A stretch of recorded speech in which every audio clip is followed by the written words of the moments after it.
কাবুলের পাহাড়ি দেশ থেকে রেহমত নামের এক কাবুলিওয়ালা কলকাতায় এসে শুকনো ফল এবং বাদাম বিক্রি করত। সে একটি ছোট্ট মেয়ের সাথে বন্ধুত্ব করে, যার নাম মিনি।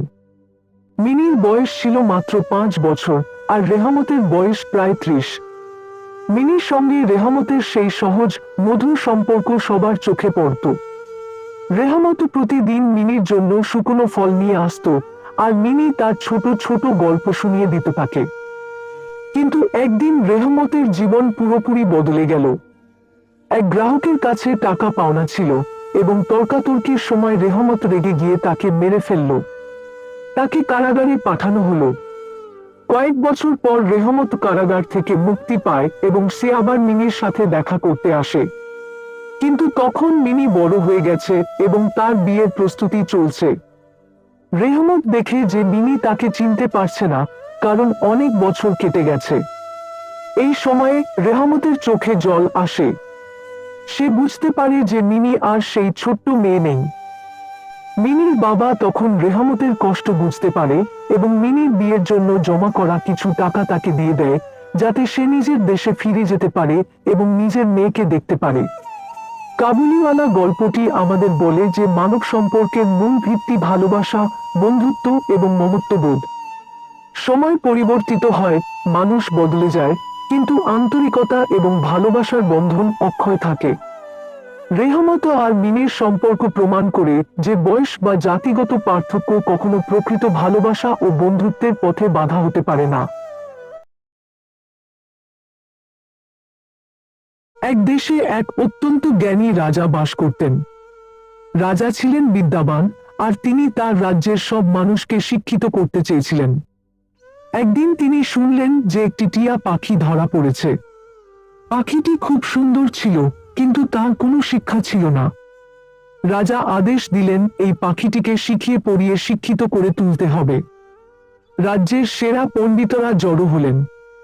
তারা পাখিটির জন্য সুবর্ণ খাঁচা তৈরি করলেন, আর বিভিন্ন বই থেকে পৃষ্ঠা ছিঁড়ে এনে তার সামনে রাখতে লাগলেন। পাখিটির জন্য শিক্ষার ব্যবস্থা হলো, কিন্তু পাখিটি কিছুই বুঝতে পারছিল না। তাকে কঠোর অনুশাসনে রাখা হলো, আর প্রতিদিন তার মাথায় নতুন নতুন জ্ঞান ঢালা হতে লাগলো।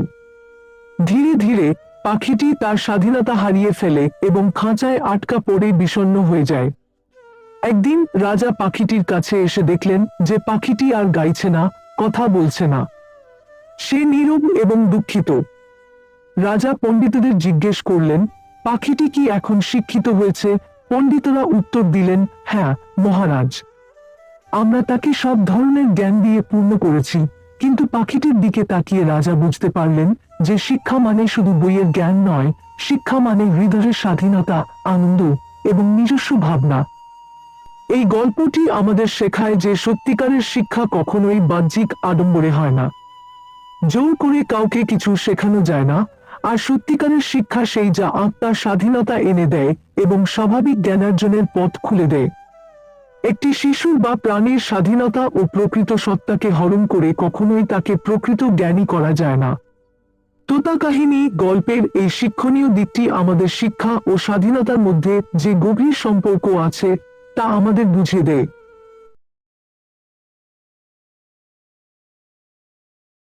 গল্পের প্রধান চরিত্র একজন ডাক্তার, যিনি একজন সাধারণ মানুষ এবং জীবনের নানা রহস্য নিয়ে তেমন কোনো ভাবনা চিন্তা করেন না। একদিন এক গভীর রাতে একটি গ্রামের হাসপাতালে তিনি একাই ছিলেন। হঠাৎ তার কাছে একটি রোগী আসে, যার শরীর ভীষণভাবে ক্ষতিগ্রস্ত এবং শীঘ্রই তার মৃত্যু হতে চলেছে। রোগী একজন মহিলা, যিনি মৃত্যুর মুখোমুখি হয়েও কিছু কথা বলতে চান। মহিলা বলেন, আমার মৃত্যু আর বেশি দূরে নয়, কিন্তু আমি তোমাকে একটি ঘটনা বলবো, যেটা তোমার জীবনে সবসময় মনে থাকবে। ডাক্তার কিছুটা কৌতূহলী হয়ে তার কথা শুনতে রাজি হন। মহিলা তার জীবনের গল্প বলা শুরু করেন। তিনি জানান যে তার স্বামী একজন অত্যন্ত সন্দেহবাতিক লোক ছিলেন। তিনি সবসময় মনে করতেন যে তার স্ত্রী তাকে প্রতারণা করছেন।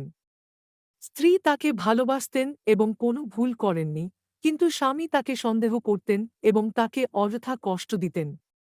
একদিন স্বামীর সন্দেহ এতটাই বেড়ে যায় যে তিনি তার স্ত্রীর চরিত্র নিয়ে প্রশ্ন তুলে তাকে হত্যা করেন। হত্যা করার পর তিনি স্ত্রীর মৃতদেহটিকে একটি কুয়োর মধ্যে ফেলে দেন। মহিলা বললেন, আমি সেই স্ত্রী। মৃত্যুর পর আমার আত্মা মুক্তি পায়নি। আমি এখনও সেই যন্ত্রণার মধ্যে বেঁচে আছি। আমি কেবল সত্যিটা বলতে চেয়েছি। এই কথা বলার পর মহিলাটি শান্তভাবে মারা যান। ডাক্তার আতঙ্কিত হয়ে পড়েন। পরদিন সকালে তিনি ঘটনাটি তদন্ত করতে গ্রামের সেই পুরনো কুয়োর কাছে যান এবং সেখানে সত্যিই একটি কঙ্কাল খুঁজে পান। ডাক্তার তখন বুঝতে পারেন যে তিনি আসলে একটি ভূতের সঙ্গে কথা বলেছেন এবং সেই রাতের ঘটনাটি কোনো সাধারণ ঘটনা ছিল না। কঙ্কালটি সেই মহিলারই ছিল, যার গল্প তিনি শুনেছিলেন। কঙ্কাল গল্পটি শুধুমাত্র ভৌতিক গল্প নয়, বরং এটি মানুষের সন্দেহবাতিক মনোভাব এবং তার পরিণতি নিয়ে একটি গভীর উপলব্ধি দেয়। এটি মানুষের ভ্রান্ত চিন্তাভাবনা, সন্দেহ এবং তার করুণ পরিণতি সম্পর্কে একটি সতর্কবার্তা।